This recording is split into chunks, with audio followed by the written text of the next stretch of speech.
What up, world? Established Rich coming right back at you. My next story, I want to revisit the Drake and Kendrick battle 1 year later. The dust has settled, and I got a front row seat to how this story ends. Live in Atlanta when Kendrick performed Not Like Us at the Grand National Tour.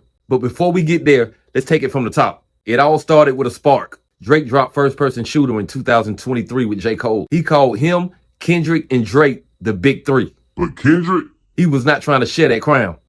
He dropped Like That with Future and Metro Boomin, where he proclaimed, "Motherfuck the Big Three. Nigga, it's just Big Me." That line alone cracked the internet in half. Kendrick wasn't playing chess, he was flipping the board over. But Drake did not stay silent long.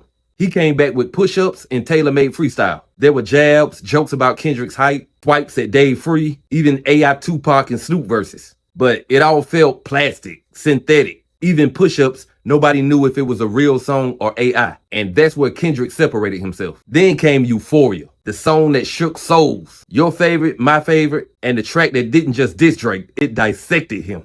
That was not just a diss, it was an autopsy. And Drake tried to regroup. He dropped Family Matters, a darker record. He brought Kendrick's family into it, tried to flip the script by saying Kendrick was hiding abuse and betrayal. But here's the thing, Drake forgot who he was dealing with. He ain't battling Meek Mill. He was standing toe-to-toe with the poet of Compton, the man who gave us To Pimp a Butterfly and Good Kid, Mad City. So when Kendrick clapped back, first he dropped Meet the Grams, a 4-part open letter to Drake's family, written like a sermon wrapped in shade and truth. He didn't yell, he didn't scream, he just spoke like a man who knew this battle was already over.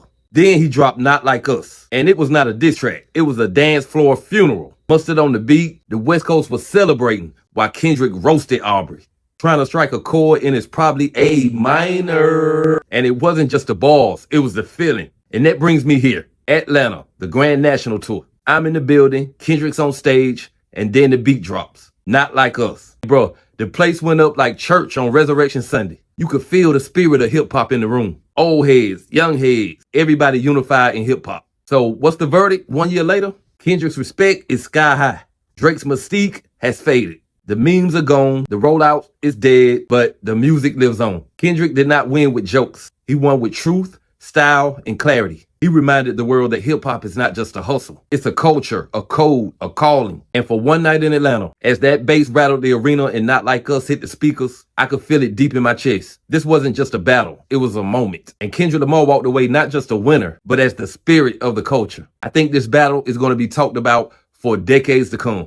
Like, comment, subscribe, Established Rich. I'll be back with another one. Peace.